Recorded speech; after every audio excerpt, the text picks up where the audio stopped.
12 दिसंबर को तमिलनाडु के डिंडीगुल में वाक़ई एक मारूफ ऑर्थोपेडिक अस्पताल में आग भड़क उठी, जिसके नतीजे में कम से कम 7 अफराद हलाक हो गए, जिनमें एक बच्चा और 2 खवातीन शामिल हैं और 20 अफराद जख्मी हो गए।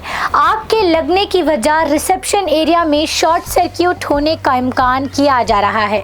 शोले तेजी से इमारत की दीगर मंजिलों तक फैल गए, जिसकी वजह से अस्पताल में घने धुएं और सांस लेने में मुश्किल की वजह से लोगों की जिंदगी खतरे में पड़ गई। फायर फाइटर्स ने आग पर काबू पाने के लिए 1 घंटे से ज़्यादा वक्त तक जद्दोजहद की, जबकि रेस्क्यू टीमों ने अंदर फंसे हुए अफराद की मदद करने की कोशिश की। ज़्यादातर हलाक होने वाले अफराद घने धुएं के सबब दम घुटने से हलाक हुए। तकरीबन 50 एम्बुलेंस को मरीजों को करीबी अस्पतालों में मुंतकिल करने के लिए रवाना किया गया।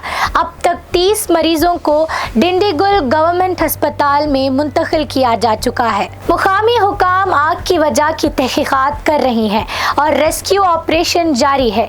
ये अस्पताल, जो अपनी ऑर्थोपेडिक खिदमात के लिए जाना जाता है, अब इन अफराद को तलाश करने और इनकी मदद करने के लिए शदीद कोशिशों का मरकज़ बना हुआ है, जो अभी तक अंदर फंसे हुए हो सकते हैं।